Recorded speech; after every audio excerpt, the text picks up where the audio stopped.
ਸਥਾਨ ਹੈ। ਇੱਕ ਆਪਾਂ ਨਾ ਸਾਧ ਸੰਗਤ ਜੀ ਸ਼੍ਰੀ ਗੁਰੂ ਹਰਗੋਬਿੰਦ ਸਾਹਿਬ ਜੀ ਮਹਾਰਾਜ ਜੀ ਦੇ ਬਾਰੇ ਮੇਰਾ ਮਨ ਸੀ ਕੱਲ੍ਹ ਦਾ ਵੀ ਉਹਨਾਂ ਦੀ ਆਪਾਂ ਕਥਾ ਵਿਚਾਰ ਸੁਣੀਏ ਅਤੇ ਵਿਚਾਰੀਏ। ਪਰ ਨਾਲ ਦੀ ਨਾਲ ਜੋ ਵੀ ਆਪਾਂ ਆਲੇ ਦੁਆਲੇ ਵੇਖਦੇ ਹਾਂ ਉਹਦੇ ਬਾਰੇ ਵੀ ਵਿਚਾਰ ਕਰਨੀ ਬੜੀ ਜ਼ਰੂਰੀ ਹੁੰਦੀ ਆ, ਕਿਉਂਕਿ ਸਾਨੂੰ ਹਰ ਇੱਕ ਗੱਲ ਦੀ ਨੌਲੇਜ ਹੋਵੇ। ਜਿਹੜੇ ਪੁਰਾਣੇ ਬਹੁਤ ਬਜ਼ੁਰਗ ਨੇ ਜਾਂ ਜਿਹੜੇ ਪੁਰਾਣੇ ਮਿਸਤਰੀ ਸਿੰਘ ਨੇ ਨਾ, ਪੁਰਾਤਨ, ਉਹ ਜਦੋਂ ਬਿਲਡਿੰਗਾਂ ਬਣਾਉਂਦੇ ਸੀ ਨਾ, ਇਮਾਰਤ ਬਣਾਉਣ ਦੀ ਬਕਾਇਦਾ ਇੱਕ ਬਹੁਤ ਵੱਡੀ ਕਲਾ ਵਾ। ਕੋਈ ਵੀ ਬਿਲਡਿੰਗ ਬਣਾਉਣੀ ਹੋਵੇ, ਕੋਈ ਵੀ ਇਮਾਰਤ ਬਣਾਉਣੀ ਹੋਵੇ, ਆਪਾਂ ਤਾਂ ਆਪਣੀ ਮਰਜ਼ੀ ਨਾਲ ਹੀ ਬਣਾ ਲੈਂਦੇ ਹਾਂ। ਇਹ ਬਹੁਤ ਵੱਡੀ ਇੱਕ ਕਲਾ ਵਾ। ਜਿਹੜੇ ਪੁਰਾਣੇ ਆਪਣੇ ਗੁਰਦੁਆਰਾ ਸਾਹਿਬ ਨੇ, ਬਹੁਤ ਪੁਰਾਣੇ, ਉਹਨਾਂ ਦੀਆਂ ਜਿਹੜੀਆਂ ਦਰਸ਼ਨੀ ਡਿਓੜੀਆਂ ਨੇ, ਉਹਨਾਂ ਦੀਆਂ ਕਿੰਨੀਆਂ ਮੋਟੀਆਂ ਮੋਟੀਆਂ ਕੰਧਾਂ ਹੁੰਦੀਆਂ ਨੇ। ਇੱਕ ਵਾਰੀ ਇੱਕ ਬਹੁਤ ਪੁਰਾਣਾ ਗੁਰਦੁਆਰਾ ਸਾਹਿਬ ਸੀ ਅਤੇ ਉਹਨੂੰ ਨਵਾਂ ਬਣਾਉਣਾ ਸੀ। ਜਦੋਂ ਉਹ ਗੁਰਦੁਆਰਾ ਸਾਹਿਬ ਢਾਹਿਆ ਗਿਆ, ਇਹ ਗੁਰਦੁਆਰੇ ਸਾਹਿਬ ਇਤਿਹਾਦਕ ਆਪਾਂ ਸਿੱਖ ਹੀ ਢਾਉਂਦੇ ਹਾਂ, ਦੂਸਰੇ ਧਰਮਾਂ ਦੇ ਵਿੱਚ ਲਗਭਗ ਨਹੀਂ ਢਾਏ ਜਾਂਦੇ। ਜਿਸ ਘਰ ਦੇ ਵਿੱਚ ਈਸਾ ਜੀ ਮਸੀਹ ਦਾ ਜਨਮ ਹੋਇਆ ਸੀ ਨਾ, ਅੱਜ ਜਿਵੇਂ ਸੰਨ 2020 ਚੱਲ ਰਹੀ ਆ, ਸੰਨ 2020 ਤੋਂ ਵੀ ਪਹਿਲਾਂ, ਭਾਵੇਂ ਇੰਨੇ ਸਾਲ ਹੋ ਗਏ ਆ, ਜਿੱਥੇ ਉਹਨਾਂ ਦਾ ਜਨਮ ਹੋਇਆ ਸੀ ਉਹ ਥਾਂ ਉਹਨਾਂ ਨੇ ਅੱਜ ਵੀ ਸਾਂਭ ਕੇ ਰੱਖੀ। ਉਹਦਾ ਜਿਹੜਾ ਦਰਵਾਜ਼ਾ ਸੀ ਉਹ ਹੈਗੀ ਸੀ ਲੱਕੜ ਦੀ ਚੁਗਾਠ। ਅੱਜ ਕੱਲ੍ਹ ਤਾਂ ਨੀਚੇ ਚੁਗਾਠ ਨਹੀਂ ਆਉਂਦੀ। ਜਿਹੜੇ ਪੁਰਾਣੇ ਦਰਵਾਜ਼ੇ ਹੁੰਦੇ ਸੀ ਉਹਨਾਂ ਦੇ ਨੀਚੇ ਵੀ ਚੁਗਾਠ ਹੁੰਦੀ ਸੀ, ਜਿਹਨੂੰ ਸ਼ਾਇਦ ਸਰਦਲ ਕਹਿ ਦਿੰਦੇ ਸੀ। ਮੋਟਾ ਸਾਰਾ ਸ਼ਤੀਰ ਚੁਗਾਠ ਉਹ ਚਾਰੇ ਪਾਸੇ ਹੁੰਦੀ ਸੀ। ਜਦੋਂ ਵੀ ਕਿਸੇ ਬਿਲਡਿੰਗ ਦੇ ਵਿੱਚ ਇੰਟਰ ਹੋਣਾ ਤਾਂ ਉਹ ਲਾਂਘ ਪੁੱਟ ਕੇ ਭਾਵੇਂ ਉਸ ਚੁਗਾਠ ਨੂੰ ਟੱਪ ਕੇ ਜਾਇਆ ਕਰਨਾ। ਉਹਨਾਂ ਲੋਕਾਂ ਨੇ ਸਤਿਕਾਰ ਵਜੋਂ ਜਿਹੜੀ ਉਹ ਚੁਗਾਠ ਆ ਨਾ, ਉਹਨੂੰ ਇਸ ਤਰ੍ਹਾਂ ਐਵੇਂ ਹੱਥ ਲਾ ਕੇ ਆਪਣੇ ਮੱਥੇ ਨੂੰ ਲਾਇਆ ਕਰਨਾ, ਜਾਂ ਐਜ ਏ ਰਿਸਪੈਕਟ ਵੀ ਇਸ ਘਰ ਵਿੱਚ ਈਸਾ ਜੀ ਮਸੀਹ ਦਾ ਜਨਮ ਹੋਇਆ ਸੀ। ਉਹ ਲੱਕੜ ਦੀ ਚੁਗਾਠ ਲੋਕਾਂ ਨੇ ਇਸ ਤਰ੍ਹਾਂ ਹੱਥ ਲਾ ਲਾ ਕੇ ਘਸਾ ਦਿੱਤੀ ਆ, ਪਰ ਅਜੇ ਵੀ ਉਹਨਾਂ ਨੇ ਸਾਂਭ ਕੇ ਰੱਖੀ ਹੋਈ। ਅਸੀਂ ਪੁਰਾਣੀਆਂ ਚੀਜ਼ਾਂ ਬੇਸ਼ੱਕ ਨਹੀਂ ਸਾਂਭ ਕੇ ਰੱਖਦੇ। ਮੈਂ ਕਥਾ ਦੀ ਸੇਵਾ ਨਿਭਾਉਂਦਾ ਰਿਹਾ ਵਾਂ 6 ਸਾਲ ਖਡੂਰ ਸਾਹਿਬ ਦਰਬਾਰ ਸਾਹਿਬ ਦੇ ਵਿੱਚ, ਅਤੇ ਉੱਥੇ ਮੈਂ ਪਹਿਲਾਂ ਵੀ ਆਪ ਸੰਗਤ ਨੂੰ ਇੱਕ ਦਿਨ ਦੱਸਿਆ ਹੋਵੇਗਾ, ਸ਼੍ਰੀ ਗੁਰੂ ਅਮਰਦਾਸ ਸਾਹਿਬ ਜੀ ਮਹਾਰਾਜ ਜਦੋਂ ਗੋਇੰਦਵਾਲ ਸਾਹਿਬ ਤੋਂ ਜਲ ਦੀ ਗਾਗਰ ਭਰ ਕੇ ਲਿਆ ਰਹੇ ਸੀ, ਅਤੇ ਉਹ ਇੱਕ ਜੁਲਾਹਿਆਂ ਦੀ ਕਿੱਲੀ ਦੇ ਨਾਲ ਅੜ ਕੇ ਡਿੱਗ ਗਏ। ਕਿੱਲੀ ਕਿਹੜੀ ਸੀ? ਉੱਥੇ ਉਹ ਤਾਣਾ ਤਣਦੇ ਸੀ। ਸਵੇਰੇ ਉੱਠ ਕੇ ਅਤੇ ਉਹ ਸੂਤ ਦਾ ਤਾਣਾ ਤਣਦੇ ਸੀ, ਤਾਂ ਕਰਕੇ ਉਹਨਾਂ ਨੇ ਇੱਕ ਕਿੱਲੀ ਗੱਡੀ ਸੀ ਉੱਥੇ, ਸੂਤ ਬੰਨ੍ਹਣ ਵਾਸਤੇ ਕਹਿ ਲਓ, ਤਾਣਾ ਤਣਨ ਵਾਸਤੇ। ਸ਼੍ਰੀ ਗੁਰੂ ਅਮਰਦਾਸ ਸਾਹਿਬ ਜੀ ਮਹਾਰਾਜ ਦਾ ਚਰਨ ਜਦੋਂ ਉਸ ਕਿੱਲੀ ਦੇ ਨਾਲ ਛੂਹਿਆ, ਉਹ ਜਿਹੜੀ ਕਿੱਲੀ ਸੀ, ਫਿਰ ਉਹ ਜਿਹੜੇ ਦੋਨੋਂ ਪਤੀ ਪਤਨੀ ਸੀ, ਜੁਲਾਹੀ ਅਤੇ ਜੁਲਾਹਾ, ਉਹ ਜੁਲਾਹੀ ਕਮਲੀ ਹੋ ਗਈ ਸੀ, ਕਿਉਂਕਿ ਉਹਨੇ ਗੁਰੂ ਅਮਰਦਾਸ ਸਾਹਿਬ ਜੀ ਮਹਾਰਾਜ ਨੂੰ ਕਹਿ ਦਿੱਤਾ ਸੀ। ਜਦੋਂ ਉਹਦੇ ਘਰ ਵਾਲੇ ਨੇ ਪੁੱਛਿਆ ਵੀ ਭਾਗਵਾਨੇ ਬਾਹਰ ਖੜਾਕ ਕਾਹਦਾ ਹੋਇਆ, ਉਹ ਕਹਿਣ ਲੱਗੀ ਜੀ ਇਸ ਵੇਲੇ ਕੌਣ ਹੋ ਸਕਦਾ ਹੈ, ਤੇ ਅਮਰੂ ਨਿਥਾਵਾਂ ਵਾਂ, ਨਾ ਜਿਹਨੂੰ ਦਿਨੇ ਚੈਨ ਨਾ ਜਿਹਨੂੰ ਰਾਤ ਚੈਨ, ਉਹੀ ਹੋ ਸਕਦਾ। ਬਾਬਾ ਅਮਰਦਾਸ ਜੀ ਮਹਾਰਾਜ ਦੇ ਕੰਨੀ ਇਹ ਖਬਰ ਪਈ। ਉਹਨਾਂ ਨੇ ਕਿਹਾ ਚੱਲੀਏ, ਮੈਂ ਨਿਥਾਵਾਂ ਨਹੀਂ ਹਾਂ, ਮੈਂ ਗੁਰੂ ਵਾਲਾ ਵਾਂ, ਮੈਂ ਨਿਥਾਵਾਂ ਥੋੜ੍ਹੀ ਹਾਂ। ਮੇਰੇ ਤੇ ਗੁਰੂ ਅੰਗਦ ਸਾਹਿਬ ਜੀ ਮਹਾਰਾਜ ਨੇ, ਉਹਨਾਂ ਨੇ ਸਹਿਜ ਸੁਭਾਅ ਹੀ ਕਹਿ ਦਿੱਤਾ ਵੀ ਮੈਨੂੰ ਨਿਥਾਵਾਂ ਨਾ ਕਹਿ, ਜਿੰਨੀ ਵੱਡੀ ਮੇਰੀ ਥਾਂ ਵਾ ਇੰਨੀ ਵੱਡੀ ਥਾਂ ਤੇ ਕਿਤੇ ਹੋਣੀ ਨਹੀਂ। ਰੱਬ ਦੇ ਪਿਆਰਿਆਂ ਦਾ ਮਾਲਕ ਹੁੰਦਾ ਵਾ। ਜਿਵੇਂ ਆਪਾਂ ਕਿਸੇ ਦੇ ਬੱਚੇ ਨੂੰ ਝਿੜਕੀਏ ਅਤੇ ਉਹ ਬੱਚਾ ਜਾ ਕੇ ਆਪਣੇ ਮਾਤਾ ਪਿਤਾ ਨੂੰ ਦੱਸੇ ਜੀ ਮੈਨੂੰ ਫਲਾਣੇ ਨੇ ਝਿੜਕਿਆ, ਅਤੇ ਵੇਖੋ ਫਿਰ ਮਾਤਾ ਪਿਤਾ ਨੂੰ ਕਿੰਨਾ ਗੁੱਸਾ ਆਉਂਦਾ। ਕਿਵੇਂ ਆਪਾਂ ਉਹਦੀ ਲਾਹ ਪਾ ਕਰ ਦਿੰਦੇ ਹਾਂ ਵੀ ਤੂੰ ਕੌਣ ਹੋਵੇਂ ਸਾਡੇ ਬੱਚੇ ਨੂੰ ਕੁਝ ਕਹਿਣ ਵਾਲਾ। ਕਿੰਨਾ ਆਪਾਂ ਉਹਦੇ 'ਤੇ ਇਤਰਾਜ਼ ਕਰਦੇ ਹਾਂ। ਰੱਬ ਦੇ ਪਿਆਰੇ ਨੂੰ ਕੋਈ ਕੁਝ ਕਵੇ, ਰੱਬ ਜੀ ਪਤਾ ਕਿੰਨੇ ਗੁੱਸੇ ਹੁੰਦੇ ਨੇ। ਚੌਪਈ ਸਾਹਿਬ 'ਚ ਤੁਸੀਂ ਪੜ੍ਹਦੇ ਹੋ ਦੋਨੋਂ ਸਮੇਂ, ਸਵੇਰੇ ਵੀ ਅਤੇ ਸ਼ਾਮੀ ਵੀ। ਸੰਤਨ ਦੁੱਖ ਪਾਏ ਤੇ ਦੁਖੀ, ਜੇ ਕੋਈ ਰੱਬ ਦੇ ਪਿਆਰਿਆਂ ਨੂੰ ਤੰਗ ਕਰੇ, ਅਕਾਲ ਪੁਰਖ ਵਾਹਿਗੁਰੂ ਜੀ ਫਿਰ ਉਹਨੂੰ ਤੰਗ ਕਰਦੇ ਨੇ। ਰਹੋ ਵਿਚਾਰ। ਜੁਲਾਹੀ ਕਮਲੀ ਹੋ ਗਈ ਸਵੇਰ ਦਿਨ ਚੜ੍ਹਦੇ ਨੂੰ, ਬਸ ਇਹੋ ਟਾਈਮ ਸੀ, ਕਹਿ ਲਓ ਵੀ 3-4 ਵਜੇ ਦੇ ਵਿੱਚ ਬਾਬਾ ਅਮਰਦਾਸ ਜੀ ਨੇ ਸ਼੍ਰੀ ਗੁਰੂ ਅੰਗਦ ਸਾਹਿਬ ਜੀ ਮਹਾਰਾਜ ਦਾ ਇਸ਼ਨਾਨ ਕਰਵਾਇਆ। ਉੱਧਰੋਂ ਬਚਨਕਾਰ ਆਏ, ਉਹ ਕਮਲੀ ਹੋ ਗਈ। ਉਹਨੇ ਆਪਣੇ ਲੀੜੇ ਕੱਪੜੇ ਪਾੜ ਸੁੱਟੇ, ਸਿਰ ਮਾਰੀ ਜਾਵੇ, ਕੋਈ ਸਮਝ ਨਾ, ਦਿਮਾਗ ਹੋ ਗਿਆ ਉਹਦਾ ਖਰਾਬ। ਇਹੋ ਹੀ ਟਾਈਮ ਸੀ। ਗੁਰੂ ਅੰਗਦ ਸਾਹਿਬ ਜੀ ਮਹਾਰਾਜ ਸੰਗਤ ਨੂੰ ਕਥਾ ਵਿਚਾਰ ਸੁਣਾਉਂਦੇ ਪਏ, ਅਤੇ ਜਿਹੜਾ ਜੁਲਾਹਾ ਸੀ ਉਹਨੇ ਜੁਲਾਹੀ ਨੂੰ ਜੱਫਾ ਭਰਿਆ, ਫੜ ਕੇ ਰੱਖਿਓ, ਛੁੱਟ ਕੇ ਜਾਵੇ, ਜੱਬਲੀਆਂ ਮਾਰੇ, ਸਿਰ ਉਹਦਾ ਖਿਲਰਿਆ ਪਿਆ। ਆਪਣੇ ਲੀੜੇ ਪਾੜਨ ਨੂੰ ਫਿਰ ਤੇ ਲੈ ਆਇਆ ਦਰਬਾਰ 'ਚ। ਸੰਗਤ ਵੇਖੇ ਵੀ ਆ ਕੀ ਹੋ ਗਿਆ ਸਵੇਰੇ ਸਵੇਰ। ਗੁਰੂ ਅੰਗਦ ਸਾਹਿਬ ਜੀ ਮਹਾਰਾਜ ਦੇ ਚਰਨਾਂ ਦੇ ਉੱਤੇ ਨਮਸਕਾਰ ਕੀਤੀ। ਗੁਰੂ ਅੰਗਦ ਸਾਹਿਬ ਜੀ ਮਹਾਰਾਜ ਨੇ ਪੁੱਛਿਆ ਵੀ ਹੈ ਤੇ ਗੁਰੂ ਸਾਹਿਬ ਜਾਣੀ ਆ, ਪਰ ਸਤਿਗੁਰੂ ਸੰਗਤ ਨੂੰ ਵੀ ਦੱਸਣਾ ਚਾਹੁੰਦੇ ਨਾਲ। ਗੁਰੂ ਸਾਹਿਬ ਜੀ ਨੇ ਪੁੱਛਿਆ ਵੀ ਆਹ ਕੀ ਹੋਇਆ? ਉਹ ਕਹਿਣ ਲੱਗਾ ਜੀ ਹੋਣਾ ਕੀ ਆ, ਇਹ ਅੱਜ ਸਵੇਰੇ ਅੰਮ੍ਰਿਤ ਵੇਲੇ ਦੀ ਮੇਰੀ ਘਰ ਵਾਲੀ ਪਾਗਲ ਹੋ ਗਈ ਆ। ਗੁਰੂ ਅੰਗਦ ਸਾਹਿਬ ਜੀ ਮਹਾਰਾਜ ਨੇ ਪੁੱਛਿਆ ਵੀ ਹੋਇਆ ਕਿਵੇਂ? ਕੀ ਇਹ ਪਹਿਲਾਂ ਹੀ ਪਾਗਲ ਸੀ? ਪਹਿਲਾਂ ਥੋੜ੍ਹੀ ਸੀ, ਹੁਣ ਜ਼ਿਆਦਾ ਹੋ ਗਈ ਆ। ਨਹੀਂ ਸਤਿਗੁਰੂ ਜੀ, ਇਹ ਤੁਹਾਡੇ ਸੇਵਕ ਬਾਬਾ ਅਮਰਦਾਸ ਜੀ ਜਦੋਂ ਸਵੇਰੇ ਸਿਰ ਦੇ ਉੱਤੇ ਜਲ ਦੀ ਗਾਗਰ ਲੈ ਕੇ ਲੰਘੇ ਅਤੇ ਉੱਥੇ ਡਿੱਗ ਪਏ ਸਾਡੇ ਘਰ ਲਾਗੇ, ਅਤੇ ਮੇਰੀ ਘਰ ਵਾਲੀ ਨੇ ਕਹਿ ਦਿੱਤਾ ਜੀ ਇਸ ਵੇਲੇ ਕੌਣ? ਉਹੀ ਝੱਲਾ ਕਮਲਾ ਹੋਇਆ ਫਿਰਦਾ ਬਾਬਾ ਅਮਰਦਾਸ, ਉਹੀ ਤੁਰਿਆ ਫਿਰਦਾ ਰਾਤ ਗਾਗਰ ਚੁੱਕ ਕੇ। ਇਸ ਵੇਲੇ ਲੋਕ ਗੂੜੀ ਨੀਂਦੇ ਸੁੱਤੇ ਹੁੰਦੇ, ਇਹਨੂੰ ਨੀਂਦ ਵੀ ਨਹੀਂ ਆਉਂਦੀ। ਇਹ ਉੱਥੇ ਅਪਸ਼ਬਦ ਬੋਲੇ।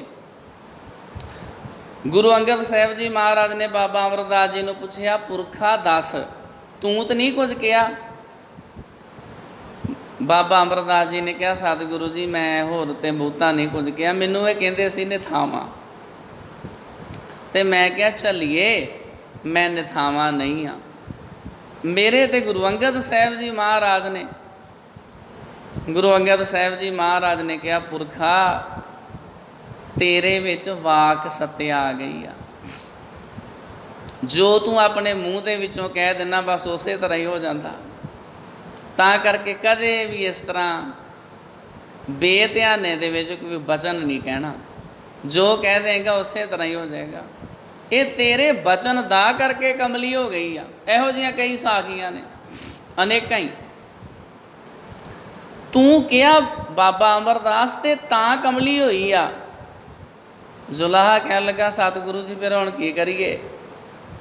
ਸਤਿਗੁਰੂ ਜੀ ਕਹਿਣ ਲੱਗੇ ਵੀ ਹੁਣ ਤਾਂ ਇਹੀ ਗੱਲ ਆ ਵੀ ਜਿਹੜਾ ਵਾ ਨਾ ਤੇਰਾ ਘਰ ਅਸੀਂ ਉਹ ਖਰੀਦ ਲੈਂਦੇ ਹਾਂ, ਤੈਨੂੰ ਅਸੀਂ ਉਹਦੇ ਪੈਸੇ ਦੇ ਦਿੰਦੇ, ਕੀਮਤ ਦੱਸ, ਤੈਨੂੰ ਮੂੰਹ ਮੰਗੀ ਰਕਮ ਦੇ ਦਿੰਦੇ ਹਾਂ, ਆਪਣਾ ਪਰਿਵਾਰ ਲੈ ਕੇ ਖਡੂਰ ਸਾਹਿਬ ਤੋਂ ਚਲਿਆ ਜਾ, ਤੂੰ ਇੱਥੇ ਰਹਿ ਨਹੀਂ ਸਕਦਾ। ਹੁਣ ਉੱਥੇ ਜਾਵੇਗਾ, ਗੁਰੂ ਬਖਸ਼ੇਗਾ, ਠੀਕ ਹੋ ਜਾਏਗੀ। ਉਹਨੇ ਗੁਰੂ ਸਾਹਿਬ ਜੀ ਦੇ ਕੋਲੋਂ ਮਾਇਆ ਲਈ, ਆਪਣਾ ਘਰ ਵੇਚ ਦਿੱਤਾ, ਜੁਲਾਹਾ ਉੱਥੋਂ ਚਲਿਆ ਗਿਆ। ਇਹ ਵੀ ਸੁਣਿਆ ਵਾ ਵੀ ਉਹ ਜਿਹੜਾ ਜੁਲਾਹਿਆਂ ਦਾ ਟੱਬਰ ਆ ਨਾ, ਉਹਦੇ ਵਿੱਚੋਂ ਅੱਜ ਤੱਕ ਵੀ ਇੱਕ ਜੀ ਕੋਈ ਨਾ ਕੋਈ ਕਮਲਾ ਹੀ ਹੁੰਦਾ, ਇੱਕ ਅੱਧਾ ਜੀ ਕੋਈ ਨਾ ਕੋਈ ਕਮਲਾ ਝੱਲ ਖਿਲਾਰਦਾ ਹੀ ਆ। ਅੱਜ ਤੱਕ ਕਹਿੰਦੇ ਇਸ ਤਰ੍ਹਾਂ ਚੱਲਿਆ ਆ ਰਿਹਾ ਉਹਨਾਂ ਦਾ ਜਿਹੜਾ ਕੋਈ ਖਾਨਦਾਨ ਆ। ਰਹੋ ਵਿਚਾਰ, ਥੋੜ੍ਹਾ ਘੱਟ ਕਮਲਾ ਹੋਏਗਾ। ਕਮਲਿਆਂ ਦੀ ਵੀ ਤਾਂ ਡਿਗਰੀਆਂ ਹੁੰਦੀਆਂ ਨੇ। ਕਈ ਲੋਕ ਬਹੁਤ ਹੀ ਜ਼ਿਆਦਾ ਕਮਲੇ ਹੁੰਦੇ, ਉਹ ਸੜਕਾਂ 'ਤੇ ਤੁਰੇ ਫਿਰਦੇ ਦਿਸਦੇ ਨੇ, ਅਤੇ ਕਈ ਲੋਕ ਚੰਗੇ ਭਲੇ ਲੀੜੇ ਕੱਪੜੇ ਪਾ ਕੇ ਹੁੰਦੇ, ਉਹ ਵੀ ਕਮਲੇ ਹੀ ਨੇ। ਰਹੋ ਵਿਚਾਰ, ਕਈ ਲੋਕ ਪੜ੍ਹ ਲਿਖ ਕੇ ਸਾਡੇ ਵਰਗੇ ਜ਼ਿਆਦਾ ਕਮਲੇ ਹੋ ਜਾਂਦੇ, ਉਹਨਾਂ ਦਾ ਵੀ ਦਿਮਾਗ ਖਰਾਬ ਹੋ ਜਾਂਦਾ। ਜਿਹਨੂੰ ਕਹਿ ਦਿੰਦੇ ਜ਼ਿਆਦਾ ਪੜ੍ਹ ਕੇ ਕਮਲਾ ਹੋ ਗਿਆ। ਇਹੋ ਜਿਹੇ ਜ਼ਿਆਦਾ ਕੁਆਲੀਫਾਈਡ ਲੋਕ ਵੀ ਪਾਗਲਖਾਨਿਆਂ ਦੇ ਵਿੱਚ ਨੇ, ਉਹਨਾਂ ਨੇ ਬਹੁਤ ਡਿਗਰੀਆਂ ਕੀਤੀਆਂ ਹੋਈਆਂ। ਰਹੋ ਵਿਚਾਰ। ਤਾਂ ਉਹ ਸਾਧ ਸੰਗਤ ਜੀ ਜਿਹੜੀ ਕਿੱਲੀ ਸੀ ਨਾ, ਉਹਦੇ ਨਾਲ ਗੁਰੂ ਅਮਰਦਾਸ ਸਾਹਿਬ ਜੀ ਮਹਾਰਾਜ ਦਾ ਚਰਨ ਛੋਹਿਆ ਸੀ। ਕੁਝ ਸਮਾਂ ਪਾ ਕੇ ਉਹ ਹਰੀ ਹੋ ਗਈ। ਉਹਦੇ ਵਿੱਚੋਂ ਕਰੀਰ ਦਾ ਰੁੱਖ ਪੈਦਾ ਹੋ ਗਿਆ, ਕਰੀਰ ਦਾ ਰੁੱਖ ਬਣ ਗਿਆ। ਫਿਰ ਉੱਥੇ ਗੁਰਦੁਆਰਾ ਸਾਹਿਬ ਬਣਿਆ। ਅੱਜ ਵੀ ਤੁਸੀਂ ਕਿਧਰੇ ਜਾਓ, ਖਡੂਰ ਸਾਹਿਬ ਦਰਬਾਰ ਸਾਹਿਬ ਗੁਰਦੁਆਰਾ ਸਾਹਿਬ ਬਣਿਆ ਹੋਇਆ ਵਾ। ਜਦੋਂ ਹੋ ਗਿਆ ਉਹ ਰੁੱਖ ਤੇ ਭਾਵੇਂ ਗੁਰਦੁਆਰੇ ਕੋਈ ਦੁੱਧ ਲਿਆਵੇ ਭਾਵੇਂ ਨਾ, ਰੁੱਖ ਦੀਆਂ ਜੜ੍ਹਾਂ ਵਿੱਚ ਪਾਉਣ ਵਾਸਤੇ ਕੱਚੀ ਲੱਸੀ ਜ਼ਰੂਰ ਹੀ ਲਿਆਇਆ ਕਰਨੀ। ਉਹ ਜਿੰਨੇ ਆਉਣਾ ਉਹਨੇ ਜੀ ਆਪਣੇ ਸ਼ਰਧਾ ਅਨੁਸਾਰ ਉਸ ਕਰੀਰ ਦੀਆਂ ਜੜ੍ਹਾਂ ਦੇ ਵਿੱਚ ਕੱਚੀ ਲੱਸੀ ਪਾ ਦਿਆ ਕਰਨੀ। ਕਿਸੇ ਨੇ ਉਹਨੂੰ ਕੜਾਹ ਪ੍ਰਸ਼ਾਦ ਦੇ ਹੱਥ ਮਲੀ ਜਾਣੇ, ਕੜਾਹ ਪ੍ਰਸ਼ਾਦ ਵਾਲੇ ਹੱਥ ਮਲੀ ਜਾਣੇ, ਕਿਸੇ ਨੇ ਉਹਦੀਆਂ ਛਿੱਲਾਂ ਹੀ ਲਾ ਕੇ ਲੈ ਜਾਣੀਆਂ ਜੀ। ਇਹਨੂੰ ਗੁਰੂ ਅਮਰਦਾਸ ਸਾਹਿਬ ਜੀ ਮਹਾਰਾਜ ਦਾ ਚਰਨ ਲੱਗਾ ਸੀ। ਉਹ ਲੋਕਾਂ ਨੇ ਉਸ ਰੁੱਖ ਦਾ ਉਹਨਾਂ ਚਿਰ ਖਹਿੜਾ ਨਹੀਂ ਛੱਡਿਆ ਜਿੰਨਾ ਚਿਰ ਉਹ ਸੁੱਕ ਨਾ ਗਿਆ। ਉਸ ਰੁੱਖ ਦੀਆਂ ਜੜ੍ਹਾਂ ਵਿੱਚ ਇਹੋ ਜਿਹਾ ਤੇਲ ਦਿੱਤਾ ਵੀ ਜਿੰਨਾ ਚਿਰ ਉਹ ਸੁੱਕ ਨਾ ਗਿਆ ਉਹਨਾਂ ਚਿਰ ਲੋਕਾਂ ਨੇ ਖਹਿੜਾ ਨਾ ਛੱਡਿਆ। ਹੁਣ ਉਹ ਰੁੱਖ ਹੈਗਾ ਵਾ ਕੀ ਆ, ਬਸ ਉਹਦਾ ਇੱਕ ਮੋਢੀ ਰਹਿ ਗਿਆ, ਪੱਤਾ ਉਹਦੇ 'ਤੇ ਕੋਈ ਨਹੀਂ ਆ।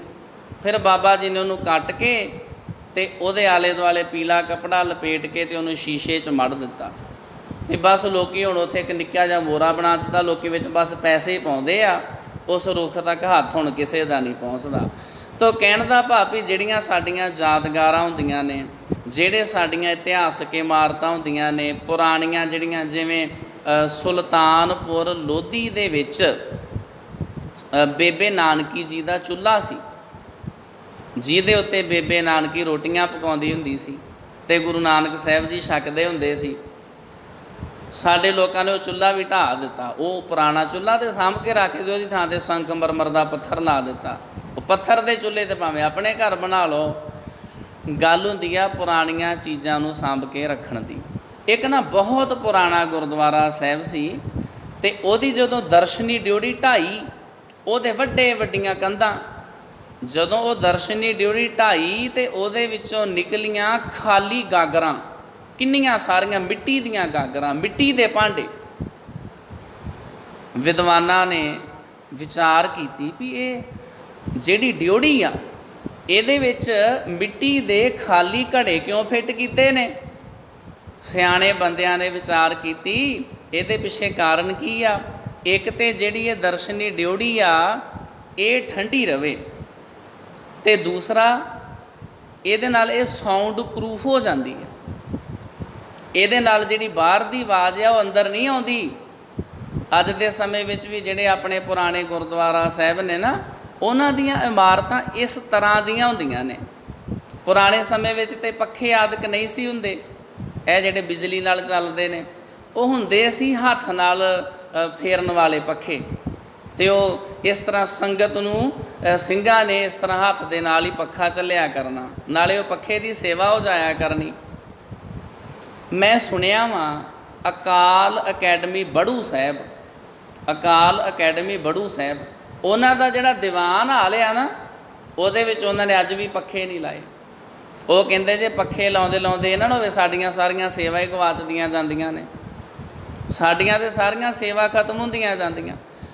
ਪੁਰਾਣੇ ਸਮੇਂ ਦੇ ਵਿੱਚ ਤਾਂ ਇਹ ਮੋਟਰਾਂ ਵੀ ਨਹੀਂ ਸੀ ਹੁੰਦੀਆਂ, ਖੂਹ ਹੁੰਦੇ ਸੀ। ਗੁਰੂ ਦੇ ਸਿੱਖਾਂ ਨੇ ਖੂਹ ਦੇ ਵਿੱਚੋਂ ਪਾਣੀ ਖਿੱਚਿਆ ਕਰਨਾ, ਸੰਗਤ ਦੀ ਪਾਣੀ ਨਾਲ ਸੇਵਾ ਕਰਿਆ ਕਰਨੀ, ਬਜ਼ੁਰਗਾਂ ਨੂੰ ਇਸ਼ਨਾਨ ਕਰਨ ਵਾਸਤੇ ਪਾਣੀ ਭਰ ਦਿਆ ਕਰਨਾ। ਅਤੇ ਗੁਰਦੁਆਰਾ ਸਾਹਿਬ ਦੇ ਵਿੱਚ ਉਹ ਟੂਟੀਆਂ ਲੱਗੀਆਂ ਹੁੰਦੀਆਂ ਸੀ ਅਤੇ ਟੂਟੀਆਂ ਦੇ ਉੱਤੇ ਫਿੱਟ ਇੱਕ ਲੰਬੀ ਜਿਸ ਤਰ੍ਹਾਂ ਟੈਂਕੀ ਜਿਹੀ ਬਣੀ ਹੁੰਦੀ ਸੀ। ਖੂਹ ਦੇ ਵਿੱਚੋਂ ਪਾਣੀ ਖਿੱਚ ਕੇ ਅਤੇ ਉਹਦੇ ਵਿੱਚ ਭਰਦਾ ਰਿਹਾ ਕਰਨਾ, ਉਹ ਵੀ ਇੱਕ ਸੇਵਾ ਹੋਇਆ ਕਰਨੀ। ਫਿਰ ਚੱਕੀ ਪੀਸਣ ਦੀ ਸੇਵਾ ਹੋਇਆ ਕਰਨੀ, ਉਹਦੇ ਨਾਲ ਵੀ ਸਾਡੀ ਐਕਸਰਸਾਈਜ਼ ਹੋ ਜਾਂਦੀ ਸੀ। ਅਤੇ ਫਿਰ ਪੱਖਾ ਫੇਰਨ ਦੀ ਸੇਵਾ ਹੋਇਆ ਕਰਨੀ, ਭਾਂਡੇ ਮਾਂਜਣ ਦੀ ਸੇਵਾ ਹੋਇਆ ਕਰਨੀ। ਬਾਹਰਲੇ ਦੇਸ਼ਾਂ ਵਿੱਚ ਡਿਸ਼ ਵਾਸ਼ਰ ਆ ਗਏ ਨੇ, ਭਾਂਡੇ ਮਾਂਜਣ ਵਾਲੀਆਂ ਮਸ਼ੀਨਾਂ ਆ ਗਈਆਂ ਨੇ, ਉਹ ਵੀ ਸਾਡੀਆਂ ਸੇਵਾਵਾਂ ਅੱਜ ਕੱਲ੍ਹ ਜਿਹੜੀਆਂ ਉਹ ਖਤਮ ਹੋ ਗਈਆਂ ਨੇ। ਤੋ ਕਹਿਣ ਦਾ ਭਾਵ ਵੀ ਜਿਹੜੀਆਂ ਗੁਰਦੁਆਰਿਆਂ ਦੀਆਂ ਇਮਾਰਤਾਂ ਹੁੰਦੀਆਂ ਸੀ ਉਹ ਇੱਕ ਖਾਸ ਤਕਨੀਕ ਨਾਲ ਬਣਾਈਆਂ ਹੁੰਦੀਆਂ ਸੀ। ਅੱਜ ਵੀ ਜਦੋਂ ਉੱਥੇ ਗੁਰਦੁਆਰਾ ਚਰਨ ਕਮਲ ਸਾਹਿਬ ਬੰਗੇ ਅਰਦਾਸ ਕਰੀਦੀ ਆ ਨਾ, ਮਾਈਕ 'ਤੇ ਲਾਉਂਦੇ ਨਹੀਂ ਅਰਦਾਸ ਵਿੱਚ, ਆਵਾਜ਼ ਗੂੰਜਦੀ ਆ। ਕਿਆ ਉੱਥੇ ਸਾਊਂਡ ਬਣਦਾ, ਆਵਾਜ਼ ਬਣਦੀ ਬਿਨਾਂ ਕਿਸੇ ਸਪੀਕਰ ਤੋਂ, ਕਿਉਂਕਿ ਇਹ ਇਮਾਰਤ ਪੁਰਾਣੀ ਆ।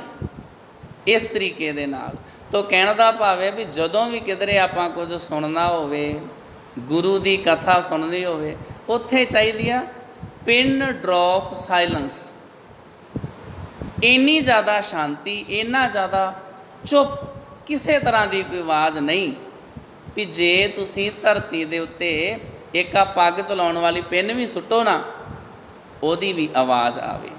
ਜਾਂ ਕਹਿ ਲਓ ਵੀ ਡਰੋਪ, ਇੱਕ ਪਾਣੀ ਦੀ ਬੂੰਦ ਵੀ ਕਿਤੇ ਫਰਸ਼ 'ਤੇ ਡਿੱਗੇ, ਉਹਦੀ ਵੀ ਆਵਾਜ਼ ਤੁਹਾਨੂੰ ਸੁਣਾਈ ਦੇਵੇ। ਇਹਦੇ ਨਾਲ ਫਿਰ ਅਸੀਂ ਬਹੁਤ ਜ਼ਿਆਦਾ ਜਿਹੜਾ ਨਾ ਉਹ ਲਾਭ ਪ੍ਰਾਪਤ ਕਰ ਸਕਦੇ ਹਾਂ। ਪਰ ਸਾਡੇ ਕੋਲ ਹੁਣ ਉਹ ਚੀਜ਼ਾਂ ਘਟ ਗਈਆਂ ਨੇ। ਰਹੋ ਵਿਚਾਰ ਵੀ ਜਦੋਂ ਵੀ ਆਪਾਂ ਗੁਰੂ ਸਾਹਿਬ ਜੀ ਦੀ ਕਥਾ ਵਿਚਾਰ ਸਰਵਣ ਕਰਨੀ ਆ, ਉਦੋਂ ਬਹੁਤ ਸਾਧ ਸੰਗਤ ਜੀ ਸ਼ਾਂਤ ਅਵਸਥਾ ਹੋਣੀ ਚਾਹੀਦੀ ਆ। ਛੇਵੇਂ ਪਾਤਸ਼ਾਹ ਸ਼੍ਰੀ ਗੁਰੂ ਹਰਗੋਬਿੰਦ ਸਾਹਿਬ ਜੀ ਮਹਾਰਾਜ, ਉਹਨਾਂ ਦਾ ਕੁਝ ਕੁ ਬਚਨ ਆਪਾਂ ਸਾਂਝਾ ਕਰ ਲੈਂਦੇ ਹਾਂ, ਕਿਉਂਕਿ ਸਮਾਂ ਹੋ ਗਿਆ। ਅੱਜ ਮੈਂ ਕੋਸ਼ਿਸ਼ ਕੀਤੀ ਸੀ ਵੀ ਅਰਦਾਸ 5:30 ਵਜੇ ਕਰਕੇ ਅਤੇ 20-25 ਮਿੰਟ ਬਚਾ ਲਈਏ, ਅਤੇ ਉਹਦੇ ਵਿੱਚ ਫਿਰ ਆਪਾਂ ਕਥਾ ਕਰਾਂਗੇ। 1651 ਬਿਕਰਮੀ ਵਿੱਚ ਸ਼੍ਰੀ ਗੁਰੂ ਅਰਜਨ ਦੇਵ ਜੀ ਅੰਮ੍ਰਿਤਸਰ ਸਨ ਕਿ ਇੱਕ ਦਿਨ ਪਤੀ ਬ੍ਰਤ ਧਰਮ ਦੀ ਪੁੰਜ, ਪਤੀ ਬ੍ਰਤ ਧਰਮ ਦੀ ਪੁੰਜ, ਇਹਦਾ ਅਰਥ ਕੀ ਹੁੰਦਾ ਵਾ? ਜਿਹਦਾ ਪਿਆਰ ਸਿਰਫ ਆਪਣੇ ਪਤੀ ਨਾਲ ਹੀ ਹੋਵੇ। ਪਤੀ ਬ੍ਰਤ ਧਰਮ ਦੀ ਪੁੰਜ, ਸਤਵੰਤੀ ਔਰ ਸ਼ੁੱਧ ਸੁਭਾਓ ਸੁਪਤਨੀ ਗੰਗਾ ਜੀ ਨੇ ਬੇਨਤੀ ਕੀਤੀ, ਆਪ ਸਭ ਦੀਆਂ ਆਸਾਂ ਪੁਜਾਉਂਦੇ ਹੋ ਅਤੇ ਤ੍ਰਿਲੋਕੀ ਪਰ ਉਪਕਾਰ ਕਰਦੇ ਹੋ, ਮੈਨੂੰ ਪੁੱਤਰ ਦਾਨ ਬਖਸ਼ੋ। ਮਾਤਾ ਗੰਗਾ ਜੀ ਨੇ ਸ਼੍ਰੀ ਗੁਰੂ ਅਰਜਨ ਸਾਹਿਬ ਜੀ ਮਹਾਰਾਜ ਦੇ ਚਰਨਾਂ ਵਿੱਚ ਬੇਨਤੀ ਕੀਤੀ।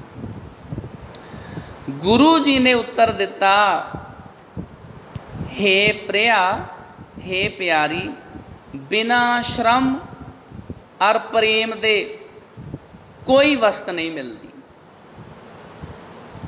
ਅਗਰ ਕੁਛ ਲੈਣਾ ਹੋਵੇ, ਉਹਦੇ ਵਾਸਤੇ ਤੁਹਾਡੇ ਹਿਰਦੇ 'ਚ ਪ੍ਰੇਮ ਹੋਣਾ ਚਾਹੀਦਾ। ਦੂਜਾ, ਉਹਦੇ ਵਾਸਤੇ ਸ਼ਰਮ, ਸ਼ਰਮ ਦਾ ਅਰਥ ਹੁੰਦਾ ਉੱਦਮ, ਮਿਹਨਤ, ਪੁਰਸ਼ਾਰਥ, ਤੁਹਾਡੇ ਵਿੱਚ ਉੱਦਮ ਹੋਣਾ ਚਾਹੀਦਾ, ਤਾਂ ਸਾਨੂੰ ਕੁਝ ਮਿਲਦਾ। ਹੇ ਪ੍ਰਿਆ, ਬਿਨਾਂ ਸ਼ਰਮ ਔਰ ਪ੍ਰੇਮ ਦੇ ਕੋਈ ਵਸਤ ਨਹੀਂ ਮਿਲਦੀ। ਜੇਕਰ ਇਹ ਚਾਹ ਹੈ ਤਦ ਵਡਾਲੀ ਦੀ ਰੱਖ, ਜਿਹਦਾ ਆਪਾਂ ਕੱਲ੍ਹ ਵੀ ਜ਼ਿਕਰ ਕੀਤਾ ਸੀ। ਰੱਖ ਮੀਨਸ ਜੰਗਲ, ਵਡਾਲੀ ਦੀ ਰੱਖ, ਵਡਾਲੀ ਇੱਕ ਪਿੰਡ ਦਾ ਨਾਮ ਆ। ਉਹਦੇ ਨਾਲ ਲੱਗਦਾ ਜਿਹੜਾ ਜੰਗਲ ਆ, ਜਿਹੜਾ ਬੀਆਬਾਨ ਆ, ਜਿਹੜੀ ਬੀੜ ਆ, ਜਿਵੇਂ ਛੱਤ ਬੀੜ ਦਾ ਜੂ ਆ ਨਾ, ਚਿੜੀਆ ਘਰ ਚੰਡੀਗੜ੍ਹ ਜ਼ੀਰਕਪੁਰ ਲਾਗੇ, ਛੱਤ ਪਿੰਡ ਦਾ ਨਾਮ ਆ ਅਤੇ ਬੀੜ ਉੱਥੇ ਜਿਹੜਾ ਜੰਗਲ ਆ, ਛੱਤ ਬਨੂੜ ਇਸ ਤਰ੍ਹਾਂ ਵੀ ਕਹਿ ਦਿੰਦੇ ਆ। ਤੋ ਰੱਖ ਦਾ ਅਰਥ ਹੋਇਆ ਜੰਗਲ। ਜੇਕਰ ਇਹ ਚਾਹ ਹੈ ਤਦ ਵਡਾਲੀ ਦੀ ਰੱਖ ਵਿੱਚ ਬਾਬਾ ਬੁੱਢਾ ਜੀ, ਗੁਰੂ ਨਾਨਕ ਜੀ ਦੇ ਸੱਚੇ ਸਿੱਖ ਰਹਿੰਦੇ ਹਨ। ਉਹਨਾਂ ਪਾਸ ਜਾ ਕੇ ਅਸੀਸ ਮੰਗੋ, ਉਹ ਪੂਰੇ ਭਾਂਡੇ ਹਨ, ਉਹ ਪੂਰੇ ਭਾਂਡੇ ਹਨ। ਹੈ ਆਪਾਂ ਸਾਰੇ ਭਾਂਡੇ ਹੀ ਹਾਂ। ਗੁਰਬਾਣੀ ਵਿੱਚ ਇਸ ਤਰ੍ਹਾਂ ਦੇ ਹੁਕਮਨਾਮੇ ਵੀ ਆਉਂਦੇ ਨੇ, ਹੈ ਅਸੀਂ ਸਾਰੇ ਭਾਂਡੇ ਹੀ ਹਾਂ, ਪਰ ਕਈ ਭਾਂਡੇ ਪੂਰੇ ਨੇ ਅਤੇ ਕਈ ਭਾਂਡੇ ਅਧੂਰੇ ਨੇ। ਜਿਹੜਾ ਅਧੂਰਾ ਭਾਂਡਾ ਹੁੰਦਾ ਉਹ ਜ਼ਿਆਦਾ ਛਲਕਦਾ। ਕਹੋ ਕਬੀਰ ਸ਼ੂਸ਼ਾ ਘਟ ਡੋਲੇ, ਕਹੋ ਕਬੀਰ ਸ਼ੂਸ਼ਾ ਘਟ ਬੋਲੇ, ਭਰਿਆ ਹੋਏ ਸੋ ਕਬਹੂ ਨਾ ਡੋਲੇ। ਜਿਹੜਾ ਭਾਂਡਾ ਭਰਿਆ ਹੁੰਦਾ ਉਹ ਘੱਟ ਡੋਲਦਾ। ਗੁਰੂ ਸਾਹਿਬ ਨੇ ਬਚਨ ਕੀਤਾ ਵੀ ਬਾਬਾ ਬੁੱਢਾ ਸਾਹਿਬ ਜੀ ਪੂਰੇ ਭਾਂਡੇ ਹਨ। ਸਵੇਰੇ ਹੀ ਮਾਤਾ ਜੀ ਰੱਥ ਵਿੱਚ ਬੈਠ ਸੇਵਕ ਨਾਲ ਲੈ ਤੁਰੀ। ਦੂਰੋਂ ਧੂੜ ਉੱਡਦੀ ਵੇਖ ਬਾਬੇ ਨੇ ਕਿਹਾ, ਆ ਕੀ?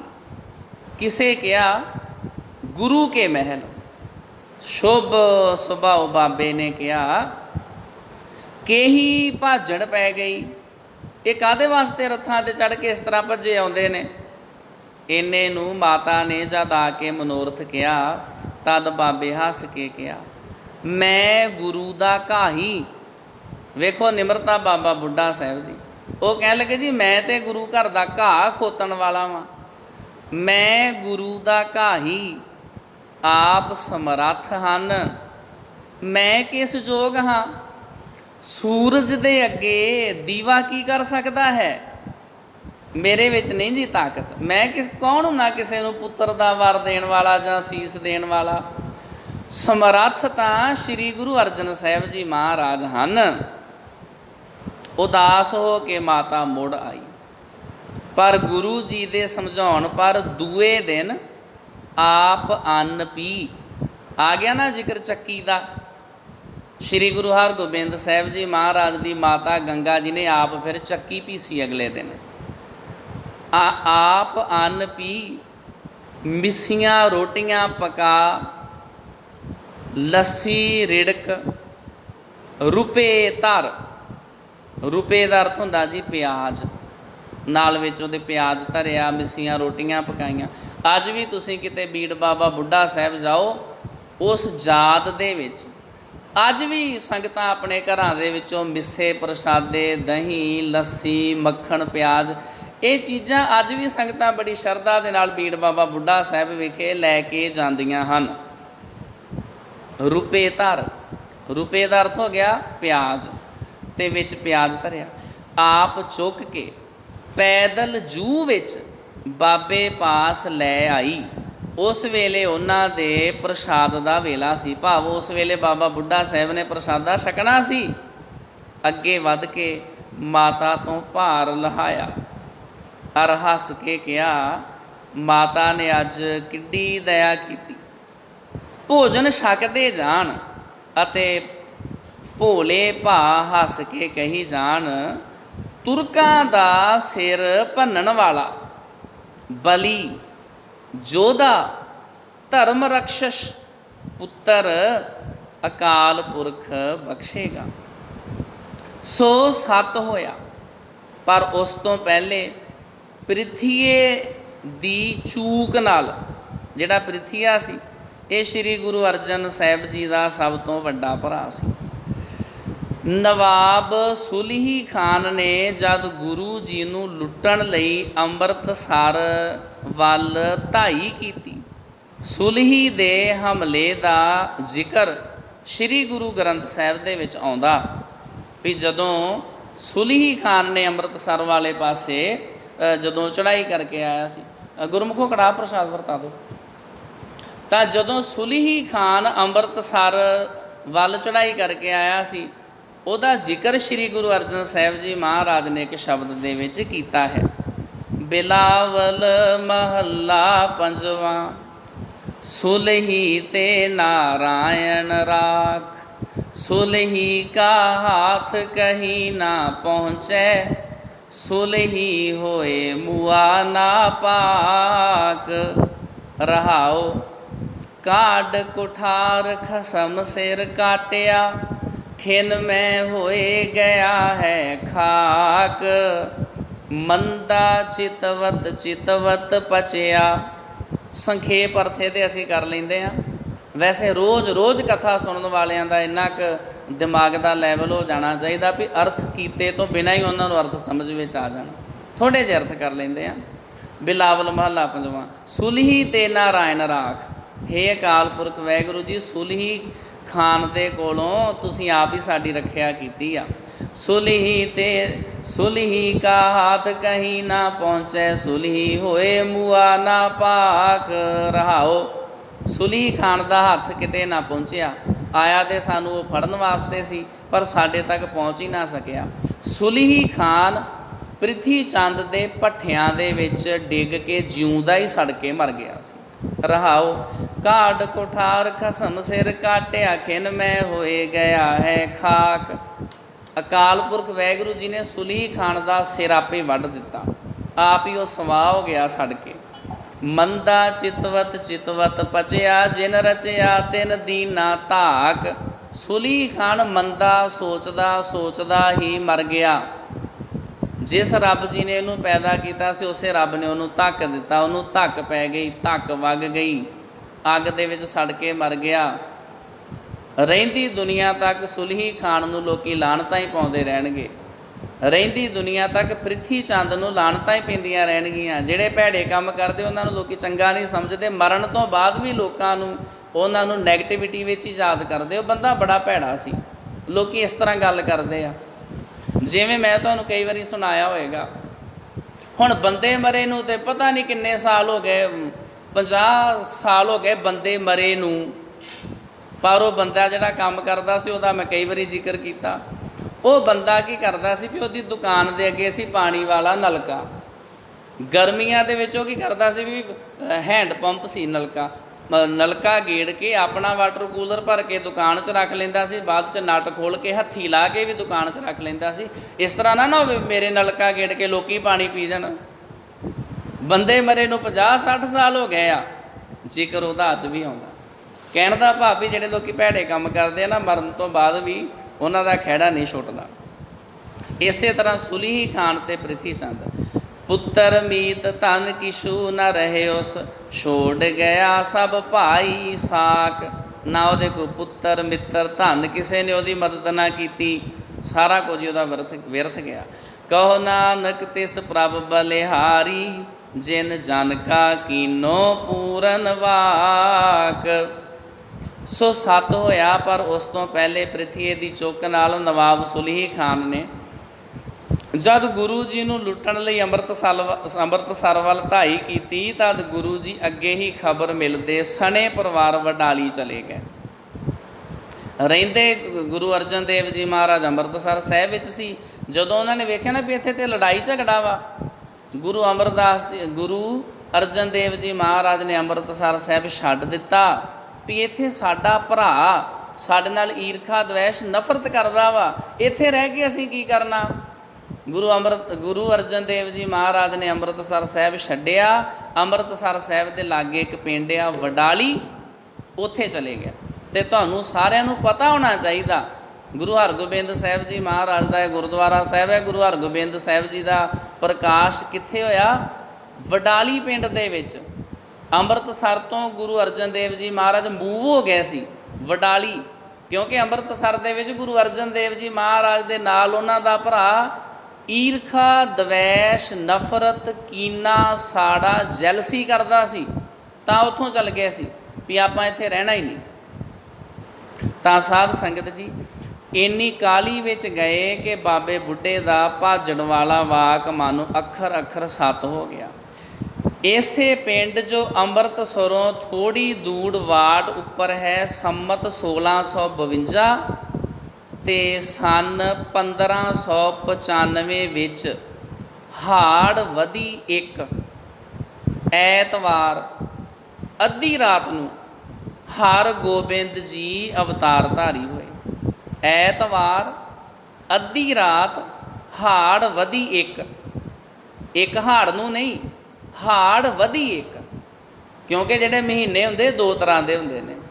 ਇੱਕ ਹੁੰਦੇ ਨੇ ਸੂਰਜ ਦੇ ਹਿਸਾਬ ਨਾਲ ਮਹੀਨੇ, ਉਹਨਾਂ ਦੀਆਂ ਲਗਭਗ 30 ਤਰੀਕਾਂ ਹੁੰਦੀਆਂ ਨੇ। ਇੱਕ ਹੁੰਦੇ ਨੇ ਚੰਦਰਮਾ ਦੇ ਹਿਸਾਬ ਨਾਲ ਮਹੀਨੇ, ਉਹਨਾਂ ਦੀਆਂ 15 ਤਰੀਕਾਂ ਹੁੰਦੀਆਂ ਨੇ। 15 ਤਰੀਕ ਤੋਂ ਬਾਅਦ ਫਿਰ 1 ਤਰੀਕ ਸ਼ੁਰੂ ਹੋ ਜਾਂਦੀ ਆ, ਉਹਨੂੰ ਕਹਿੰਦੇ ਨੇ ਵਧੀ ਅਤੇ ਸੁਧੀ। ਅਤੇ ਗੁਰੂ ਹਰਗੋਬਿੰਦ ਸਾਹਿਬ ਜੀ ਮਹਾਰਾਜ ਦਾ ਪ੍ਰਕਾਸ਼ ਹੋਇਆ ਹਾੜ ਵਧੀ 1 ਐਤਵਾਰ ਅੱਧੀ ਰਾਤ ਨੂੰ। ਹਰਗੋਬਿੰਦ ਜੀ ਅਵਤਾਰ ਧਾਰੀ ਹੋਏ। ਘਰ ਘਰ ਖੁਸ਼ੀ ਹੋਈ, ਪਰ ਪ੍ਰਿਥੀਆ ਬਹੁਤ ਸੜਿਆ। ਵੈਸੇ ਤਾਂ ਤਾਏ ਚਾਚੇ ਖੁਸ਼ ਹੁੰਦੇ ਆ, ਪਰ ਇੱਥੇ ਜਿਹੜਾ ਗੁਰੂ ਹਰਗੋਬਿੰਦ ਸਾਹਿਬ ਜੀ ਦਾ ਤਾਇਆ ਸੀ ਨਾ, ਪ੍ਰਿਥੀਆ ਬਹੁਤ ਸੜਿਆ ਵੀ ਇਹਨਾਂ ਦਾ ਕਿਉਂ ਜਨਮ ਹੋ ਗਿਆ ਵਾ। ਅਤੇ ਇੱਕ ਦਾਈ ਨੂੰ ਕੁਛ ਦੇਣਾ ਕਰਕੇ ਬਾਲ ਘਾਤ ਲਈ ਘੱਲਿਆ, ਪਰ ਉਹ ਉਸ ਦਾ ਮਨੋਰਥ ਪੂਰਾ ਨਾ ਕਰ ਸਕੀ। ਦਾਈਆਂ ਜਿਹੜੀਆਂ ਸੀ ਉਹ ਜਿਵੇਂ ਬੱਚੇ ਦੇ ਜਨਮ ਤੋਂ ਬਾਅਦ ਫਿਰ ਬੀਬੀਆਂ ਦਾ ਧਿਆਨ ਰੱਖ, ਉਹਨਾਂ ਦੀ ਸੇਵਾ ਕਰਨ ਵਾਸਤੇ ਆਉਂਦੀਆਂ ਨੇ। ਪ੍ਰਿਥੀਏ ਨੇ ਇੱਕ ਦਾਈ ਨੂੰ ਕਿਹਾ ਵੀ ਤੂੰ ਇਸ ਤਰ੍ਹਾਂ ਕਰੀ ਵੀ ਤੇਰਾ ਤੇ ਮਾਤਾ ਗੰਗਾ ਜੀ ਦੇ ਕੋਲ ਆਉਣ ਜਾਣ ਆ, ਤੂੰ ਆਪਣੇ ਅਸਥਨਾ ਨੂੰ ਜ਼ਹਿਰ ਲਾ ਕੇ ਛੋਟੇ ਬੱਚੇ ਹਰਗੋਬਿੰਦ ਨੂੰ ਜ਼ਹਿਰ ਵਾਲਾ ਦੁੱਧ ਪਿਆ ਦੀ। ਉਹ ਨਿੱਕਾ ਜਿਹਾ ਨਿਆਣਾ ਹੀ ਚੜ੍ਹਾਈ ਕਰ ਜਾਏਗਾ, ਪਰ ਉਹ ਆਪਣਾ ਕਾਮਯਾਬ ਨਾ ਹੋ ਸਕੀ। ਉਹ ਜਿਹੜਾ ਜ਼ਹਿਰ ਸੀ ਨਾ ਦਾਈ ਨੂੰ ਆਪ ਹੀ ਚੜ੍ਹ ਗਿਆ, ਅਤੇ ਉਹ ਬਹੁਤ ਦੁਖੀ ਹੋਈ। ਉਹਨੇ ਦੱਸ ਦਿੱਤਾ ਵੀ ਮੈਨੂੰ ਤੇ ਘੱਲਿਆ ਵਾ ਪ੍ਰਿਥੀ ਚੰਦ ਨੇ, ਲਾਲਚ ਦੇ ਕੇ, ਪੈਸੇ ਦੇ ਕੇ। ਛੇਵੇਂ ਗੁਰੂ ਜੀ ਨੂੰ ਬਚਪਨ 'ਚ ਮਾਰਨ ਦੀ ਬੜੀ ਕੋਸ਼ਿਸ਼ ਕੀਤੀ ਆ। ਫਿਰ ਇੱਕ ਸਪੇਰੇ ਨੂੰ ਘੱਲਿਆ, ਇੱਕ ਸਪੇਰੇ ਨੂੰ ਆਪਣੇ ਨਾਲ ਗੰਢ ਲਿਆ। ਉਹਨੂੰ ਕਿਹਾ ਤੂੰ, ਗੁਰੂ ਹਰਗੋਬਿੰਦ ਸਾਹਿਬ ਜੀ ਉਦੋਂ ਥੋੜ੍ਹੇ ਜਿਹੇ ਨਾ ਰਿੜਨ ਲੱਗ ਪਏ ਸੀ। ਸਪੇਰੇ ਨੂੰ ਕਿਹਾ ਵੀ ਤੂੰ ਸੱਪ ਦਾ ਤਮਾਸ਼ਾ ਵਿਖਾਉਣ ਵਾਸਤੇ ਜਾਵੀਂ। ਜਦੋਂ ਛੇਵੇਂ ਗੁਰੂ ਜੀ ਉੱਥੇ ਤੈਨੂੰ ਰਿੜਦੇ ਕਿਤੇ ਦਿਸਣ, ਹੌਲੀ ਜੀ ਇੱਕ ਜ਼ਹਿਰੀਲਾ ਸੱਪ ਗੁਰੂ ਹਰਗੋਬਿੰਦ ਸਾਹਿਬ ਜੀ ਵੱਲ ਛੱਡ ਦੇਵੀਂ, ਆਪੇ ਬੱਚੇ ਨੂੰ ਸੱਪ ਲੜ ਜਾਏਗਾ। ਸਪੇਰਾ ਤੇ ਜ਼ਿਕਰ ਆਉਂਦਾ ਇਤਿਹਾਸ ਵਿੱਚ, ਹਰਗੋਬਿੰਦ ਜੀ ਨੇ ਉਹ ਜਦੋਂ ਸੱਪ ਗੁਰੂ ਸਾਹਿਬ ਵੱਲ ਗਿਆ, ਉਹਨੂੰ ਪੂਛ ਤੋਂ ਫੜ ਕੇ ਇਸ ਤਰ੍ਹਾਂ ਪਟਕਾ ਕੇ ਧਰਤੀ 'ਤੇ 2-4 ਵਾਰੀ ਮਾਰਿਆ, ਸੱਪ ਮਰ ਗਿਆ। ਹਰਗੋਬਿੰਦ ਜੀ ਦਿਨੋਂ ਦਿਨ ਆਤਮਾ ਅਤੇ ਸਰੀਰ ਕਰਕੇ ਬ੍ਰਿਧੀ ਕਰਦੇ ਰਹੇ, ਵੱਡੇ ਹੁੰਦੇ ਰਹੇ। ਕੁਝ ਚਿਰ ਪਿੱਛੋਂ ਮਾਤਾ ਗੰਗਾ ਜੀ ਦੀ ਬੇਨਤੀ ਮੂਜਬ ਗੁਰੂ ਜੀ ਫੇਰ ਅੰਮ੍ਰਿਤਸਰ ਵਾਪਸ ਆ ਰਹੇ। ਮਾਤਾ ਗੰਗਾ ਜੀ ਨੇ ਕਿਹਾ ਵੀ ਆਪਾਂ ਕਿੰਨਾ ਕੁ ਸਮਾਂ ਲੋਕਾਂ ਤੋਂ ਲੁਕ ਛਿਪ ਕੇ ਰਵਾਂਗੇ, ਕੀ ਹੁਣ ਜੇ ਪ੍ਰਿਥੀ ਚੰਦ ਈਰਖਾ, ਪ੍ਰਿਥੀ ਚੰਦ ਇੱਥੇ ਕਿਹੜਾ ਸਾਡਾ ਖਹਿੜਾ ਛੱਡਦਾ, ਇੱਥੇ ਵੀ ਤੇ ਕਦੇ ਦਾਈ ਨੂੰ ਘੱਲ ਦਿੰਦਾ, ਕਦੇ ਸਪੇਰੇ ਨੂੰ ਘੱਲ ਦਿੰਦਾ ਵਾ। ਉਹਦੇ ਤੇ ਜ਼ਿੰਦਗੀ ਦਾ ਨਿਸ਼ਾਨਾ ਹੀ ਇਹ ਬਣਾ ਲਿਆ ਵੀ ਮੈਂ ਹਰਗੋਬਿੰਦ ਜੀ ਨੂੰ ਜਿਉਂਦੇ ਨਹੀਂ ਰਹਿਣ ਦੇਣਾ। ਅਤੇ ਜੇ ਆਪਾਂ ਅੰਮ੍ਰਿਤਸਰ ਸਾਹਿਬ ਛੱਡ ਕੇ ਵਡਾਲੀ ਪਿੰਡ ਵਿੱਚ ਆ ਗਏ ਹਾਂ, ਇੱਥੇ ਕਿਹੜਾ ਫਿਰ ਉਹਨੇ ਈਰਖਾ ਦਵੈਸ਼ ਛੱਡ ਦਿੱਤੀ ਆ। ਇਹਦੇ ਨਾਲੋਂ ਚੰਗਾ ਵਾ ਵੀ ਚਲੋ ਪਤੀ ਗੁਰੂ ਅਰਜਨ ਸਾਹਿਬ ਜੀ, ਚਲੋ ਆਪਾਂ ਜਾ ਕੇ ਆਪਣੇ ਘਰ ਹੀ ਰਹੀਏ, ਆਪਾਂ ਅੰਮ੍ਰਿਤਸਰ ਸਾਹਿਬ ਹੀ ਚੱਲੀਏ, ਜਿਹੜੀ ਹੋਏਗੀ ਵੇਖੀ ਜਾਏਗੀ। ਸਾਡੇ ਬਾਲਕੇ ਦੀ, ਬੱਚੇ ਦੀ ਰੱਖਿਆ ਆਪੇ ਅਕਾਲ ਪੁਰਖ ਵਾਹਿਗੁਰੂ ਜੀ ਕਰਨਗੇ। ਤੋ ਸਤਿਗੁਰੂ ਜੀ ਆਪਣੇ ਪਰਿਵਾਰ ਦੇ ਸਹਿਤ, ਉਹ ਜਿਹੜਾ ਪਿੰਡ ਸੀ ਨਾ ਵਡਾਲੀ, ਉਹਨੂੰ ਹੁਣ ਕਹਿੰਦੇ ਨੇ ਗੁਰੂ ਕੀ ਵਡਾਲੀ, ਕਿਉਂਕਿ ਉੱਥੇ ਛੇਵੇਂ ਗੁਰੂ ਸਾਹਿਬ ਜੀ ਦਾ ਪ੍ਰਕਾਸ਼ ਹੋਇਆ ਸੀ। ਸ਼੍ਰੀ ਗੁਰੂ ਹਰਗੋਬਿੰਦ ਸਾਹਿਬ ਜੀ ਮਹਾਰਾਜ ਦੇ ਪ੍ਰਕਾਸ਼ ਦੇ ਵਿੱਚ ਬਹੁਤ ਇਲਾਕੇ ਵਿੱਚ ਖੁਸ਼ੀਆਂ ਮਨਾਈਆਂ ਗਈਆਂ, ਬਹੁਤ ਸੰਗਤਾਂ ਆਈਆਂ। ਸਤਿਗੁਰੂ ਜੀ ਨੇ ਪੁੱਛਿਆ ਵੀ ਨਗਰ ਨਿਵਾਸੀਓ ਦੱਸੋ, ਤੁਹਾਨੂੰ ਕੋਈ ਮੁਸ਼ਕਲ, ਕੋਈ ਤਕਲੀਫ, ਤੁਹਾਡੀ ਕੀ ਸੇਵਾ ਕਰ ਸਕਦੇ ਹਾਂ। ਪਿੰਡ ਦੇ ਲੋਕ ਕਹਿਣ ਲੱਗੇ, ਸੱਚੇ ਪਾਤਸ਼ਾਹ ਜੀ ਸਾਡੇ ਪਿੰਡ ਵਿੱਚ ਪਾਣੀ ਦੀ ਬਹੁਤ ਦਿੱਕਤ ਆ। ਸ਼੍ਰੀ ਗੁਰੂ ਅਰਜਨ ਸਾਹਿਬ ਜੀ ਮਹਾਰਾਜ ਨੇ ਫਿਰ ਉੱਥੇ ਇੱਕ ਖੂਹ ਲਵਾ ਦਿੱਤਾ। ਉਹ ਖੂਹ ਇੰਨਾ ਵੱਡਾ ਵਾ, ਅੱਜ ਵੀ ਹੈਗਾ ਗੁਰਦੁਆਰਾ ਸਾਹਿਬ ਦੇ ਵਿੱਚ। ਉੱਥੇ ਅੰਮ੍ਰਿਤਸਰ ਸਾਹਿਬ ਤੋਂ ਜਦੋਂ ਝਬਾਲ ਵੱਲ ਨੂੰ ਆਉਂਦੇ, ਉੱਥੇ ਅੱਜ ਵੀ ਉਹ ਖੂਹ ਹੈਗਾ।